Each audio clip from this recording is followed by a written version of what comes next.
Welcome back to my channel মো blogs. তোমরা কেমন আছো সবাই? আশা করি ভালো আছো। আমিও ভালো আছি। তো সকালবেলা আজকে স্নান টান করে রেডি হয়ে গেছি, তারপরে এসছি এইখানে হচ্ছে ঘরগুলো একটু পরিষ্কার করতে। তো আজকে মনটা একটু সকালবেলা থেকেই ভালো লাগছিল না, কারণ ছোটোবেলার কথা খুবই মনে পড়ছিল, যে বাবা মার কথা। ছোটোবেলা বাবার কথা খুবই মনে পড়ছে, যে সারাটা বছর বাবাকে কখনো কাছে পেতাম না। বাবা সব সময় বাইরে বাইরে কাটিয়েছে, সেই সময়কার কথা খুব মনে পড়ছে। আর যেহেতু বাবা মারা গেছে, অনেক বছর হয়ে গেছে, সেই জন্য আরও মনটা ভীষণ খারাপ লাগছিল, যে বাবাকে কখনোই কাছে পাইনি আর কোনোদিন পাবোও না। সেই ভেবে মনটা ভীষণই খারাপ লাগছিল, আর মনটা শুধু বারবার কেঁদেই উঠছিল, যে বাবা এখন আমাদের ছেড়ে অনেকটা দূরে চলে গেছে, আর কোনোদিন হয়তো কাছে পাবোও না, হয়তো কি কোনোদিনই পাবো না। আর যখন এই শ্বশুরবাড়িতে আসলাম, তখন আরও বেশি খারাপ লাগে, যে দুটো ভাই আছে আমার, দুটো ভাইও থাকে নিজেদের মতো। তো ভাইরাও পড়াশোনা করে, তো ভাইরা তো ভাইদের মতো, ভাইদেরকে মা কষ্ট করে মানুষ করছে, আর সেই দিকটাও দেখতে হয়। ভীষণই খারাপ লাগে যে এই বয়সে বাবা মারা গেছে, তার মানে আমাদের জীবনে কতটা কষ্ট বলো তো। ভীষণ কষ্টের মধ্যে গেছে আমাদের সেই সব দিন যখন বাবা মারা গেছে। কিন্তু কি বলতো, সেই কষ্টটাকে মা কখনোই কষ্ট মনে করতে দেয়নি। এখনও আমার দুই ভাইকে মা পড়িয়েই যাচ্ছে, কারণ কি বলতো, আমার দুই ভাই পড়াশোনায় খুবই ভালো, ভীষণ ভালো পড়াশোনায়, তার জন্য ভাইদের এখনও মা পড়াচ্ছে। তো একটা কষ্ট রয়েই যায়, বাবার অভাব। বাবা যে সংসারে থাকে না, সেই জানে যে বাবা কি জিনিস।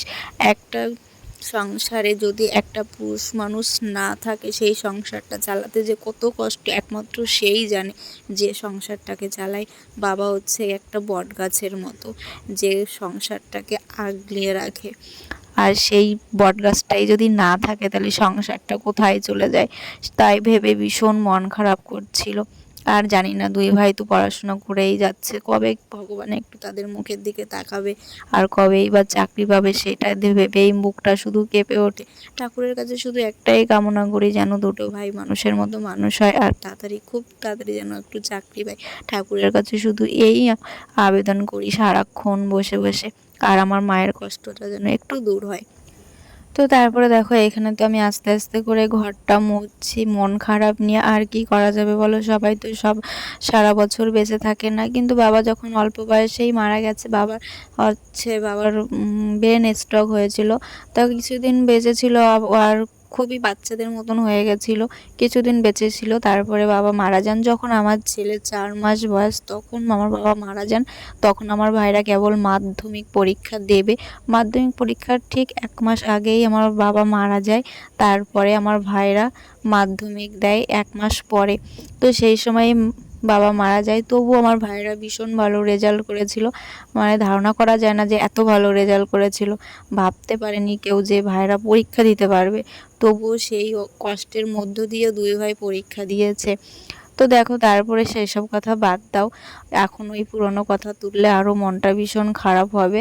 তারপরে এখানে চলে এসেছি সকালবেলা, সকালবেলা না সরি, দুপুরবেলা ভাত দিতে সবাইকে রান্নাবান্না করার পরে এইখানে আজকে সয়াবিন রান্না করেছি, মোচা করেছি, আর হচ্ছে উচ্ছে ভেজেছি।